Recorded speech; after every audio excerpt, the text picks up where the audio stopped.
Good morning, students. This video is about the chapter The Birth of Khadi, written by Mahatma Gandhi.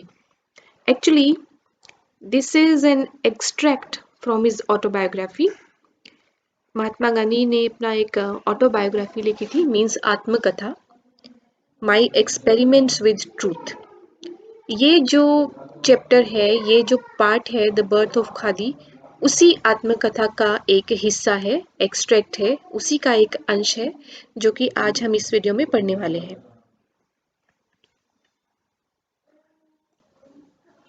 Khadi का नाम महात्मा गांधी से जुड़ा हुआ है, ये हम सब जानते हैं। Khadi actually means hand spun and hand woven cloth, हाथ से बुना हुआ, हाथ से काता हुआ जो कपड़ा होता है, that is khadi. And Gandhi started his movement for Khadi as a relief program for the poor masses living in India's villages. As we all know, Mahatma Gandhi was born in 1869, October 2nd. Officially recognized as the father of the nation, he was popularly known as Bapu. He chose truth and non-violence. सत्य और अहिंसा को उन्होंने चुना as the chief weapons against the British rule in India. His peaceful battle and bloodless revolution helped India gain independence. He was not only an ardent social worker and aspiring teacher, but also one of the greatest Indian writers of English. न केवल वो एक उत्साह से भरपूर एक social worker थे और महत्वाकांक्षी टीचर थे, शिक्षक थे, बल्कि इस चैप्टर में हम देखेंगे कि वो one of the greatest Indian writers of English भी थे। द बर्थ ऑफ खादी यानी खादी का जन्म या खादी का उदय, ये एक अंश है जो उनकी ऑटोबायोग्राफी आत्मकथा माई एक्सपेरिमेंट्स विद ट्रुथ, सत्य के साथ मेरे प्रयोग से लिया गया है। यहाँ वो ये बताना चाहते हैं कि खादी के उदय का जो मेन उद्देश्य था, मतलब खादी को प्रमोट करने का जो मेन उद्देश्य था, वो यह था कि भारत के लोग अपने ही हाथों से बने हुए, अपने ही हाथों से निर्मित किए हुए कपड़ों का प्रयोग करें। अपने शरीर को ढकने के लिए जिन कपड़ों का प्रयोग करना है, वो भारत में ही और भारत के लोगों के ही हाथों से बने हुए हों। एक्चुअली नॉन कोऑपरेशन मूवमेंट यानी असहयोग आंदोलन के दौरान, उसके पहले और उसके बाद में भी गांधी जी ने हमेशा hand spun and hand woven cloth यानी कि खादी, हाथ से बुना हुआ, हाथ से काता हुआ कपड़ा जो कि खादी है, उसी के यूज पर स्ट्रेस दिया था। और ये कपड़ा इंडिया में ही, भारत में ही बना हुआ होना चाहिए, ये उनका मेन स्ट्रेस था इस बात के ऊपर। और इसी को प्रमोट करने के लिए, इसी को प्रचार प्रसार करना ही जो स्वदेशी उनका प्रोग्राम था, स्वदेशी का जो आंदोलन था, उसका यही मेन उद्देश्य था कि पहले तो कपड़ा फर्स्ट तो इंडिया में प्रोड्यूस हो, सेकंड इंडिया में ही यूज हो और इंडिया में ही डिस्ट्रीब्यूट हो। For Gandhiji, khadi was more than a simple cloth. It was the material embodiment of an ideal and sacredness. Adoption of khadi and charkha, that is spinning wheel, by masses, by people of India represented not only economic freedom from the yoke of colonialism, but also economic self-sufficiency for masses.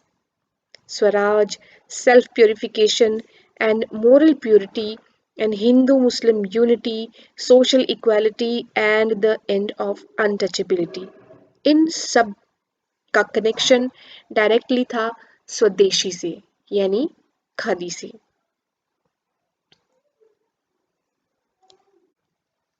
For Gandhi, hand spinning was national employment a century ago for millions. Gandhi ji ये मानते थे कि जो हाथ से spinning है, hand spinning है, चरखे का यूज ये भारत का बरसों पुराना, सालों पुराना एक नेशनल एम्प्लॉयमेंट होता था, राष्ट्रीय रोजगार होता था, जिसे कि ब्रिटिश ईस्ट इंडिया ने पूरी तरह से खत्म करने की कोशिश की और उसी को फिर से रिवाइव करना ये बहुत इम्पोर्टेंट था और यही उनके स्वदेशी आंदोलन का एक बहुत बड़ा उद्देश्य था।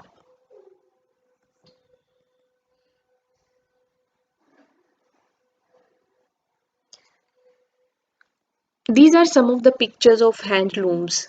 Handlooms means looms powered by hands. हाथ से बुनने वाले जो डिवाइसेस हैं, ये उनकी पिक्चर्स है जिनका जिक्र हम अभी द बर्थ ऑफ खादी में पढ़ेंगे। Let us start with the chapter The Birth of Khadi. I am going to translate it in Hindi. I do not remember to have seen a handloom or a spinning wheel when in 1908 I described it in Hindu Swaraj as the panacea for the growing pauperism of India. Gandhi ji लिखते हैं कि मुझे याद नहीं आता कि मैंने कोई हैंडलूम यानी हथकरघा और स्पिनिंग व्हील या कोई चरखा देखा हो when in 1908 I described it in Hind Swaraj as the panacea for the growing pauperism of India. Panacea होता है रेमेडी फॉर ऑल डिजीजेस, बहुत सारी बीमारियों की एक दवा या रामबाण दवा जिसको हम बोलते हैं। For the growing populism, populism means poverty, गरीबी। दैट व्हेन इन 1908 1908 में मैंने अपनी पुस्तक हिंद स्वराज में हैंडलूम या स्पिनिंग व्हील, हथकरघा और चरखे के यूज को एक रामबाण औषधि बताया था। किसके लिए? For the growing populism of India, Bharat की बढ़ती हुई निर्धनता के लिए। 1908 में अपनी पुस्तक हिंद स्वराज में मैंने जिक्र किया था कि हैंडलूम या फिर स्पिनिंग व्हील भारत की बढ़ती हुई निर्धनता को रोकने में एक रामबाण औषधि सिद्ध हो सकती है, लेकिन मुझे ऐसा याद नहीं पड़ता कि तब तक मैंने कभी कोई हैंडलूम या चरखा देखा भी हो। बिना देखे ही मुझे ऐसे लगता था कि ये बहुत इम्पोर्टेंट हो सकता है हैंडलूम या स्पिनिंग व्हील, हथकरघा या चरखा, जो कि भारत की निर्धनता को दूर करने में मदद कर सके। In that book, I took it as understood that anything that helped India to get rid of the grinding poverty of her masses would, in the same process, also establish Swaraj. और ये बिल्कुल he understood सी बात है, सभी के समझ में आने वाली बात है कि जिस रास्ते से पॉवर्टी, गरीबी खत्म होगी, भूखमरी मिटेगी, उसी रास्ते से ही हमें स्वराज भी मिलेगा। कि फर्स्ट लाइन में वो कहते हैं कि हैंडलूम और स्पिनिंग भारत की निर्धनता को दूर करने में मददगार सिद्ध हो सकता है। और ये बिल्कुल सिंपल सी बात है, समझ सकने वाली बात है सभी के लिए कि जिस तरीके से ग्राइंडिंग पॉवर्टी, एकदम कुचल देने वाली जो निर्धनता जिस तरीके से खत्म हो सकती है लोगों की, मासेस मीन्स पीपल, उसी तरीके से इन द सेम प्रोसेस, उसी प्रक्रिया द्वारा स्वराज को भी एस्टैब्लिश किया जा सकता है। स्वराज की भी स्थापना उसी तरीके से हो सकती है। When I returned to India from South Africa, I had not actually seen a spinning wheel. जब मैं साउथ अफ्रीका से भारत लौटा, हम सब जानते हैं कि साउथ अफ्रीका में वो एज बैरिस्टर प्रैक्टिस किया करते थे। साउथ अफ्रीका से जब मैं भारत लौटा तब तक भी मैंने एक्चुअल में कोई स्पिनिंग व्हील, कोई चरखा देखा नहीं था। When the Satyagraha Ashram was founded at Sabarmati, we introduced a few handlooms there. और जब हमने सत्याग्रह आश्रम की स्थापना की थी साबरमती में, तब हमने वहां पर कुछ हैंडलूम्स को एस्टैब्लिश किया, शुरुआत की वहां पर हथकरघा शुरू किया। But no sooner had we done this then we found ourselves up against a difficulty.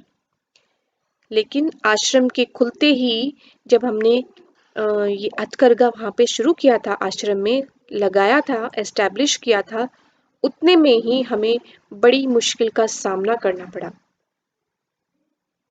Problem क्या थी? All of us belonged either to the liberal professions or to business. हम में से जो सभी लोग थे आश्रमवासी, वो या तो लिबरल प्रोफेशन से बिलोंग करते थे या फिर बिजनेस या फिर व्यापारी थे।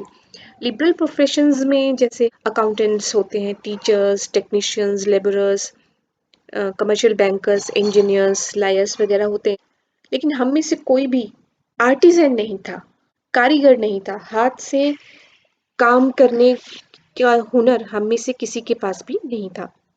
We needed a weaving expert, यानी हथकरघा तो हमने लगा लिया, हैंडलूम तो हमने एस्टेब्लिश कर लिया, लेकिन उसको चलाना हमें नहीं आता था किसी को भी। We needed a weaving expert to teach us to weave before we could work the looms. हमें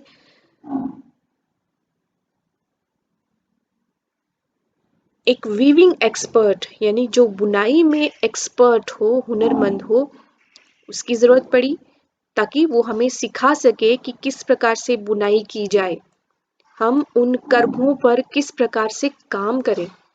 तो इस चीज़ को सीखने के लिए, वीविंग को सीखने के लिए, बुनाई को सीखने के लिए हमें वीविंग एक्सपर्ट की ज़रूरत पड़ी।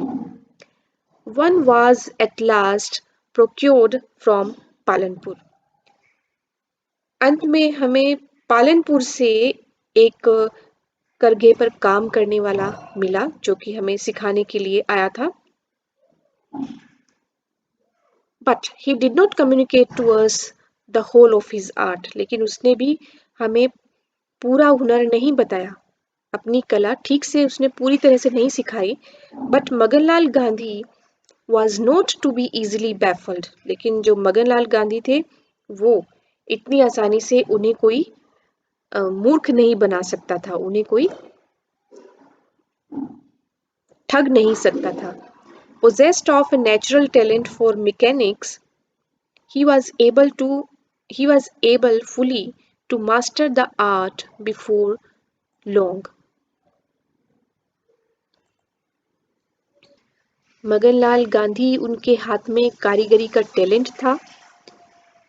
He was able fully to master the art before long. Before long, बहुत जल्दी ही उन्होंने उस कला को, यानी कि वीविंग की कला को बहुत अच्छी तरह से उन्होंने सीख लिया। And one after another, several new weavers were trained up in the ashram. और फिर उसके बाद में एक के बाद एक नए नए बुनने वाले, वीव करने वाले, हैंडलूम पर काम करने वाले तैयार होते गए।